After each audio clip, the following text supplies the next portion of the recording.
କରିଛନ୍ତି ଆମେ ତାଙ୍କୁ ଷଷ୍ଠ ବାଣୀ ସମାପ୍ତ ହେଲା। ହାଲେଲୁୟା। ଆମେ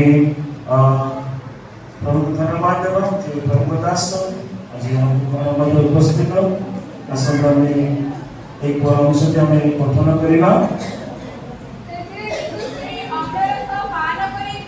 ସେଥିରେ ଯୀଶୁ ସେ ଅମରରସ ପାନ କରି କହିଲେ ସମାପ୍ତ ହେଲା। ହାଲେଲୁୟା।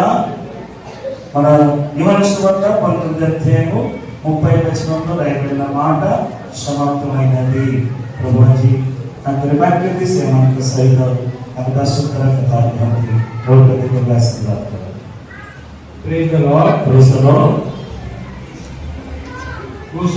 ప్రభు యేసు విశేష మానవుడు శిలువలో మరణించిన ప్రభువైన యేసుక్రీస్తు గురించి మనందరూ వందనాలు తెలియజేస్తున్నాను।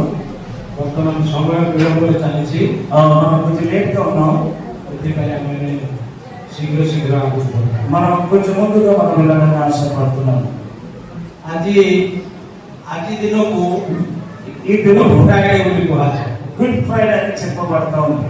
ବର୍ଷରେ ପାବନଟି ଶୁକ୍ରବାର ରହିଛି, అంటే వేది గురించి ఏమో శుక్రవారం అని అనుకుంటాం। ସୋମବାର ବି ପାବନଟି ରହିଛି, అంటే సోమవారం కూడా ସେହିପରି ସମସ୍ତ ବାର ପାବନଟି ରହିଛି। అంటే 52 వారాలు ఉన్నాయి।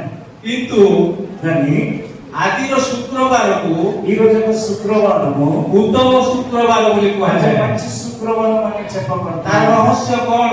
ఆయన రహస్యం ఏంటి? ఇంగ్లీష్ରେ କହିବାକୁ గଲେ ଗୁଡ୍ ଫ୍ରାଇଡେ ବୋଲି କୁହାଯାଏ। అంటే ఇంగ్లీష్ లో చెప్పబడతా అంటే గుడ్ ఫ్రైడే అని చెప్పబడతాం। ପ୍ରକୃତରେ ଏହି ଦିନରେ କଣ ସବୁ ହୋଇଛି? అంటే ఇలాంటి ఈ దినంలో ఏమైతే జరిగింది? ଆଜି ସମଗ୍ର ବିଶ୍ୱ ଏହାକୁ ଗୁଡ୍ ଫ୍ରାଇଡେ ବୋଲି ସୁନ୍ଦର ଭାବରେ ପ୍ରତିପାଦନ। అంటే ప్రపంచమంతా ఈ దినాన్ని గుడ్ ఫ్రైడే అని చెప్తూనే ఉంటారు। గుడ్ ఫ్రైడేలో କିଛି ମହତ୍ତ୍ୱ ବିଷୟ ମୁଁ କହିବାକୁ ଯାଉଛି। అంటే గుడ్ ఫ్రైడేలో కొన్ని గుణమైన విషయం నేను మీకు చెప్పాలని ఆశపడుతున్నాను।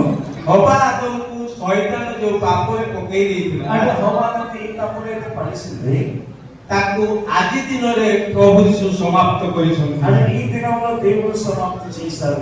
ସେଥିପାଇଁ ଏହି ଦିନକୁ ଗୁଡ୍ ଫ୍ରାଇଡେ ବୋଲି କୁହାଯାଇଛି। అందుకే ఈ దినంకి గుడ్ ఫ్రైడే అని చెప్తూనే ఉంటారు।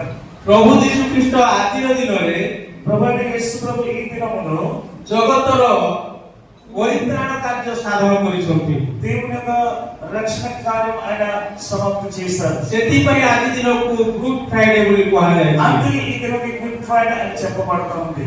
ପ୍ରଭୁ ଯୀଶୁ ଖ୍ରୀଷ୍ଟ ప్రభువైన యేసు ప్రభు ଆଜିର ଦିନରେ ఈ దినములో ସମଗ୍ର ମାନବ ସମାଜର ଉଦ୍ଧାର କାର୍ଯ୍ୟ ସାଧନ କରିଛନ୍ତି। ప్రత్యేక విశ్వబ్రహ్మను రక్షింపబడాలని చెప్పి ఆయన ఒక కార్యం ସେଥିପାଇଁ ଆଜିର ଦିନକୁ ଗୁଡ୍ ଫ୍ରାଇଡେ ବୋଲି అందుకే କୁହାଯାଇଛି। ఈ దినంలో దీనికి గుడ్ ఫ్రైడే అని చెప్పబడతా ఉంది। ମନୁଷ୍ୟ ଯେତେ ବଡ଼ ପାପୀ ହେଉନା କାହିଁକି, మనుషులు ఎంత భయంకరమైన పాపం ఉన్నప్పుడు ସେ ଯଦି ଯୀଶୁଙ୍କୁ ଗ୍ରହଣ କରିବ, అనే ఒక వ్యక్తి యేసు ప్రభువుని తన రక్షకుడిగా ସେ ଯଦି ଯୀଶୁଙ୍କୁ ବିଶ୍ୱାସ କରିବ, ఆయన యేసు ప్రభువుని విశ్వాసిస్తే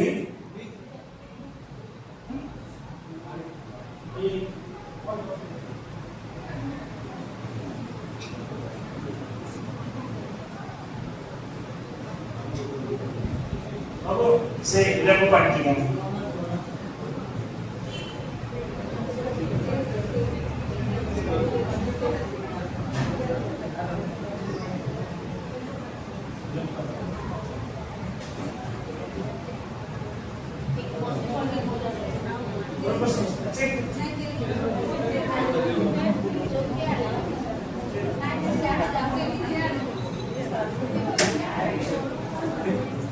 Okay. Parallel, kitchen. Hallelujah. Hallelujah. Kitchen है, ठीक है, तांको मोहर के बोलेगा, बोलेगा। Kitchen है, बोले, फराय को दुधियो, ये ना उच्च उपवास दिन, उपवास समारे लगे, सेंटर में। बसी, बाबू बसी।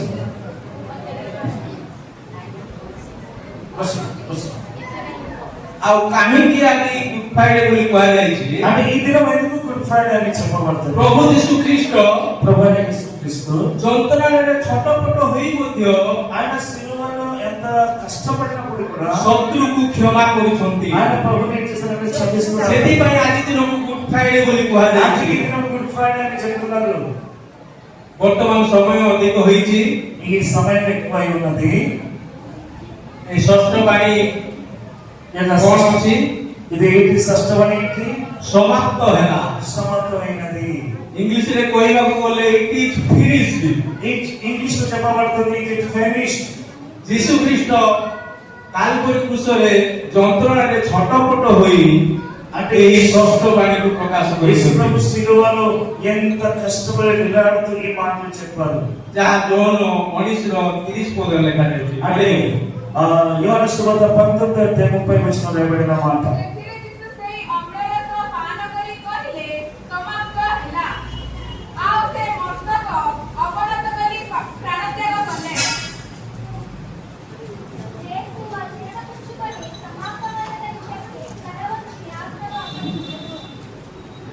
ବର୍ତ୍ତମାନର ପ୍ରସଙ୍ଗ କ'ଣ ରହିଛି ସମାପ୍ତ ହେଲା అంటే ఈ యొక్క ప్రసంగనే సమాప్తమైనది ଆମେ ଦେଖିବାକୁ ପାରୁଛୁ ଆମଙ୍କର ସମୟ ମଧ୍ୟ ସମାପ୍ତ ହେବାକୁ ଗଲାଣି మనం చూస్తున్నాం మన సమయం కూడా సమాప్తం అవుతుంది ଆମେ ପାଖରେ ବସିଥିବା ଲୋକଙ୍କୁ ହାତ ଧରିବା మనం పక్కన ఉన్న వాళ్ళని మనం చేయి పట్టుకొని ଆପଣଙ୍କର ବସିବାର ସମୟ ସମାପ୍ତ ହେଇନି ତ మీరు కూర్చున్న సమయం సమాప్తం కాలేదు కదా ଆପଣଙ୍କର ବସିବାର ସମୟ ସମାପ୍ତ ହେଇନି ତ కూర్చున్న సమయం సమాప్తం కాలేదు కదా ଅଳ୍ପ କିଛି ସମୟ ଧରି ବସନ୍ତୁ కొద్దిసేపు మనం కష్టపడే కొంచెం కూర్చోవాలి ପ୍ରଭୁ ଯୀଶୁ ଖ୍ରୀଷ୍ଟ ప్రభు యేసుక్రీస్తు କ'ଣ ସବୁ ସମାପ୍ତ କରିଥିଲେ ఈటని ఆయన సముద్రించారు ସେ ପିତା ପରମେଶ୍ୱରଙ୍କ ଠାରୁ ఆ దేవుడు వలన କେତେକ ବିଷୟ ଧରି ଆସି ఆయన కొన్ని మాటలను తీసుకుని వచ్చి କାଲବରୀ କ୍ରୁସରେ ସମାପ୍ତ అంటే କରିଛନ୍ତି శిలువలో ఆయన ముగింపు చేశారు ପ୍ରଭୁ ଯୀଶୁ ଖ୍ରୀଷ୍ଟ ప్రభు యేసుక్రీస్తు କ'ଣ ସବୁ ସମାପ୍ତ କରିଛନ୍ତି ବର୍ତ୍ତମାନ ଦେଖିବା ఏమేమి ఆయన ముగింపు చేశారు ముగించారు ପୁରାତନ ନିୟମରେ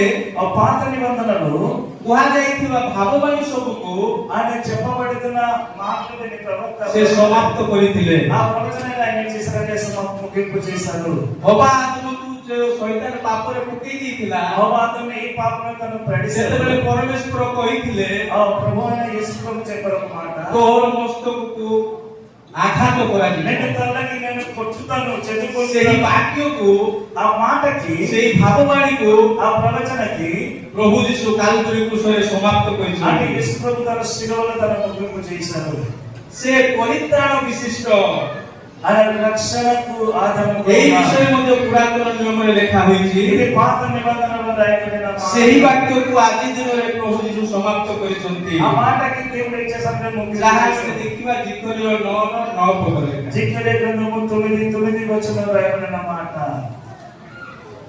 ମୁଁ ସିଓନ କନ୍ୟା ହଁ। ଅଧିକ ଉଲ୍ଲାସ କର ଓ ଜିରୁସାଲେମ କନ୍ୟା ଜୟଧ୍ୱନି କର ଦେଖ ତୁମ୍ଭର ରାଜା ତୁମ୍ଭ ନିକଟକୁ ଆସୁଅଛନ୍ତି ସେ ଧର୍ମମୟ ଓ ପରିତ୍ରାଣ ବିଶିଷ୍ଟ ସେ ନମ୍ରଶୀଳ ଓ ଗର୍ଭକ ଉପରେ ଅର୍ଥାତ୍ ଗର୍ଭବୀର ଶାବକ ଉପରେ ଆରୋହଣ କରି ଆସୁଅଛନ୍ତି ସେ ପରିତ୍ରାଣ ବିଶିଷ୍ଟ ఆయన రక్షకుడైన దేవుడు ଏଇ ଯୋଉ ଭାବବାଣୀ କୁହାଯାଇଥିଲା ఈ యొక్క మాటలైతే ଆଜି ଦିନରେ ପ୍ରଭୁ ଯୀଶୁ ଖ୍ରୀଷ୍ଟ ତାହା ସମାପ୍ତ କରିଛନ୍ତି ఈ రోజు అది మన శిలువలో ముగింపు చేశారు ଆମ୍ଭମାନଙ୍କ ନିମନ୍ତେ କ୍ଷତ ବିକ୍ଷତ ହେବେ మన మిగతా తన కొడ చేత కొట్టబడ్డారు ଏହି ବାକ୍ୟ ମଧ୍ୟ ଭାବବାଣୀ ଦ୍ୱାରା ପୁରାତନ ନିୟମରେ ఈ କୁହାଯାଇଥିଲା మాట కూడా పాత నిబంధనలో చెప్పబడింది ଯାହା ଦିଶୟ 5:3-5 ପଦରେ ଲେଖା ହେଇଛି ఆ యెషయా 5:3 నుండి 5 వచనం వరకు రాయబడిన మాట ପଢିଦିଅନ୍ତୁ యెషయా 5:3 ଏଣୁ ଏବେ ହେ ଜିରୁସାଲେମ ନିବାସୀମାନେ ଓ ଜିହୁଦାର ଲୋକମାନେ ମୁଁ ତୁମ୍ଭମାନଙ୍କୁ ବିନୟ କରେ ତୁମ୍ଭେମାନେ ମୋହର ଓ ମୋ ଦ୍ରାକ୍ଷାକ୍ଷେତ୍ରର ମଧ୍ୟରେ ବିଚାର କର ମୁଁ ଆପଣ ଦ୍ରାକ୍ଷାକ୍ଷେତ୍ରରେ ଯାହା କରିନାହିଁ ଏପରି କେଉଁ ଅଧିକ କର୍ମ ତହିଁ ପ୍ରତି କରାଯାଇ ପାରନ୍ତା ଏହି ନିମନ୍ତେ ମୁଁ ଦ୍ରାକ୍ଷାଫଳ ଫଳିବ ବୋଲି ଅପେକ୍ଷା କଲେ ତହିଁର ବନ୍ୟ ଦ୍ରାକ୍ଷାଫଳ ଫଳିଲା କାହିଁକି ଏଣୁ ଏବେ ଶୁଣ ମୁଁ ଆପଣ ଦ୍ରାକ୍ଷାକ୍ଷେତ୍ର ପ୍ରତି ଯାହା କରିବି 5:3-5 ପଦ ହଁ ସେଟା ଦେଖ ଯେଶୟା 5:3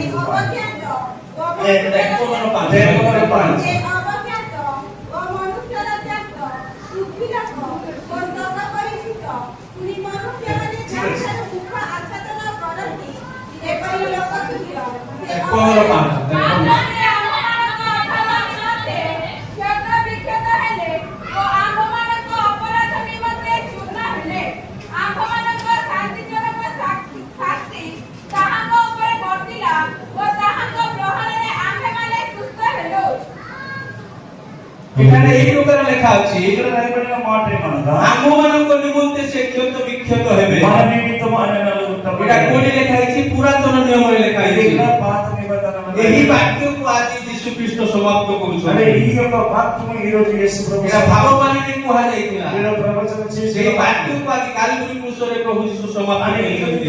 శిలువలో ଆମମାନଙ୍କ ଅପରାଧ ନିମନ୍ତେ ସେ ଚୂର୍ଣ୍ଣ ହେଲେ।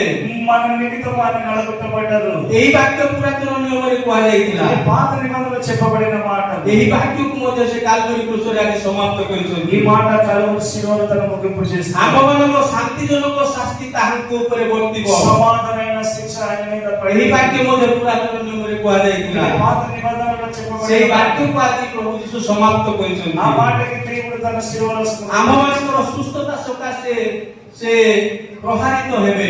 మన స్వస్థత గురించి ఆయన కొట్టబడతారు। ଯେଉଁ ବାକ୍ୟକୁ ପୁରାତନ ନିୟମରେ କୁହାଯାଇଥିଲା ఈ మాట అయితే పాత నిబంధనలో రాయబడిన మాట। ଏହି ସମସ୍ତ ବାକ୍ୟକୁ ପ୍ରଭୁ ଯୀଶୁ ଆଜି ସମାପ୍ତ ఈ କରିଛନ୍ତି। మాటని యేసు ప్రభు శిలువలో ముగింపు చేశారు। ଯୀଶୁ ଖ୍ରୀଷ୍ଟ ଜଗତରେ ଥିବା ସମୟରେ యేసు ప్రభు శిలువలో ఉన్నప్పుడు ଶିଷ୍ୟମାନଙ୍କୁ ସେ ନିଜେ କହିଥିଲେ, శిష్యులు తను చెప్పిన మాట ఏమనగా ଯାହା ମାର୍କ 8:31 మార్కు సువార్త 8:32 ଆଉ ଯୀଶୁ ସେମାନଙ୍କୁ ଶିକ୍ଷା ଦେବାକୁ ଲାଗିଲେ ଯେ ମନୁଷ୍ୟ ପୁତ୍ରକୁ ଅବଶ୍ୟ ବହୁତ ଦୁଃଖ ଭୋଗ କରିବାକୁ ହେବ ଏବଂ ପ୍ରାଚୀନ ପ୍ରଧାନ ଯାଜକ ଓ ଶାସ୍ତ୍ରୀମାନଙ୍କ ଦ୍ୱାରା ଅଭ୍ୟାସ କରି ହତ ହେବାକୁ ହେବ, ପୁଣି 3 ଦିନ ପରେ ପୁନରୁତ୍ଥାନ କରିବାକୁ ହେବ। ଯୀଶୁ ଖ୍ରୀଷ୍ଟ ଜଗତରେ ଥିବା ସମୟରେ యేసు ప్రభు శిలువలో ఉన్నప్పుడు ତାଙ୍କର କୃଷି ଯନ୍ତ୍ରଣା ସବୁକୁ ସେ ଶିଷ୍ୟମାନଙ୍କ ସମ୍ମୁଖରେ ପ୍ରକାଶ କରିଛନ୍ତି। అంటే తన శిష్యుల సముఖంలో ఆయన ଯେ ప్రకాశించారు। ମୋତେ ଅବଶ୍ୟ କୃଷଭୋଗ ବିଧ ହେବାକୁ ପଡିବ, అంటే తప్పకుండా ఆయన ଯନ୍ତ୍ରଣା ସହିବାକୁ ପଡିବ, మన యాతన ଅନେକ ପ୍ରକାର ଯାତନା ସହିବାକୁ ପଡିବ। ఆయన చాలా యాతన కష్టం ସେ అన్నారు। ବିଷୟକୁ ମଧ୍ୟ ଆଜି ଦିନ ସେ ସମାପ୍ତ ఈ କରିଛନ୍ତି। రోజు ఆ దినం ఆయన ముగింపు చేశారు। ପ୍ରଭୁ ଯୀଶୁଙ୍କର ସକଳ ବିଷୟ ସେ ସୁନ୍ଦର ଭାବରେ ଅନେକ କଷ୍ଟ ଯନ୍ତ୍ରଣା ସହି ମଧ୍ୟ ସେ ସମାପ୍ତ କରିଛନ୍ତି। అంటే యేసు ప్రభు చాలా కష్టము శ్రమలు అనుభవించి కూడా ଏ ଶିକ୍ଷାରୁ ଆମକୁ କଣ ଶିଖିବାକୁ ଆଜି ମିଳୁଛି? ఈ బోధ వలన మనకి ఏమి నేర్చుకోవచ్చు? ଆମମାନଙ୍କ ପାଇଁ ମଧ୍ୟ କିଛି ଦାୟିତ୍ୱ ରହିଛି ତ? దేవుడు కూడా మనకి కొన్ని బాధ్యత ఇచ్చారా?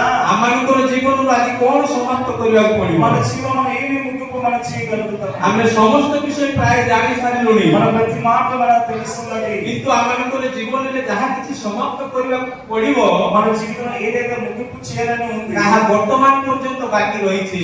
అదే ఈ రోజు వరకు అదే మనం తెలుగు ఉన్నాం। ବର୍ତ୍ତମାନ ଦିନମାନଙ୍କରେ ପରିତ୍ରାଣ ଅଧିକ ସନ୍ନିକଟ। అంటే రక్షణ ఈ రోజు దగ్గరగా ఉన్నది। ସେଥିପାଇଁ ଆମେ అందుకే ఈ రోజు ଆମମାନଙ୍କର ଜୀବନରେ ଯେଉଁ ସକଳ ପାପ ରହିଛି మన జీవితంలో ఏమైనా పాపం ఉన్నది ସେ ସମସ୍ତକୁ ସମାପ୍ତ କରିବାକୁ ପଡିବ। ఇవన్నీ మనం ముగింపు చేయాలి। ସେ ଈଶ୍ୱର ରୂପୀ ହେଲେ ମଧ୍ୟ ఆయన దేవుడు అయినప్పుడు కూడా ଆମମାନଙ୍କ ସକାଶେ మన నిమిత్తము ଅନେକ ଯନ୍ତ୍ରଣା ସହି చాలా యాతన పడుతూ ଆମମାନଙ୍କୁ ଉଦ୍ଧାର କରିବା ସକାଶେ మనకు రక్షించాలని చెప్పి କାଲବରୀ କୃଷରେ ସମସ୍ତ ବିଷୟ ସମାପ୍ତ କରିଛନ୍ତି। శిలువలో తన ప్రతిదీ ముగింపు చేశారు। ଆମେ ମନୁଷ୍ୟ ଭାବରେ ଆମମାନଙ୍କର ମଧ୍ୟ ଦାୟିତ୍ୱ ରହିଛି। మనుషులుగా మనలో కూడా కొన్ని బాధ్యతలు ଆମମାନଙ୍କୁ ఉన్నాయి। ଯଦି ତାଙ୍କ ରାଜ୍ୟକୁ ଯିବାର ରହିଛି మన ఆయన రాజ్యంకు వెళ్ళాలని ఉంటే ଆମମାନଙ୍କର ମଧ୍ୟରେ ଥିବା କ୍ରିୟାକର୍ମକୁ ଆମେ ସମାପ୍ତ କରିବାକୁ మనలో ପଡିବ। ఉన్న క్రియలు మనం ముగింపు ଆମେ చేయాలి। ଦେଖିବା ଗୀତ 52:3 కీర్తన గ్రంథము 52:3 నందు తెలుగు పాట శిలువ పాట తెలుగు పాట ତୁମେ ସୁକର୍ମ ଅପେକ୍ଷା శిలువ పాట ବାସ୍ ଆମମାନଙ୍କ ମଧ୍ୟରେ ମିଥ୍ୟା କୁକର୍ମ ବର୍ତ୍ତମାନ ଦିନମାନଙ୍କରେ ଅଧିକ ରାଜତ୍ୱ କରୁଛି। అంటే మనలో తప్పు మాటలు తప్పు క్రియలు ఎక్కువగా వృద్ధి ଆମେ చెందుతాయి। କଥା କହିଲେ ମିଥ୍ୟା କଥା ବାହାରୁଛି। మనం ఒకవేళ మాట్లాడితే తప్పు ଆମେ మాట్లాడాలి। ଗୋଟେ ପାଦ ପକେଇଲେ କୁକର୍ମ କରିବାକୁ ମନୁଷ୍ୟ ଚଞ୍ଚଳ ହଉଛନ୍ତି। అంటే ఒక తప్పు చేయాలని అన్నప్పుడు ఒక మాట మనం ଏ చేస్తున్నాం। ଜୀବନକୁ ଆଜିଠାରୁ ଆମେ ସମାପ୍ତ କରିବାକୁ ఈ ପଡିବ। రోజు నుండి మనం అవిని మనం ముగింపు ଯେ ମିଥ୍ୟା చేయాలి। ସମାପ୍ତ କରିବାକୁ ପଡିବ। మనకు అబద్ధం మాటలు మనం ముగించాలి।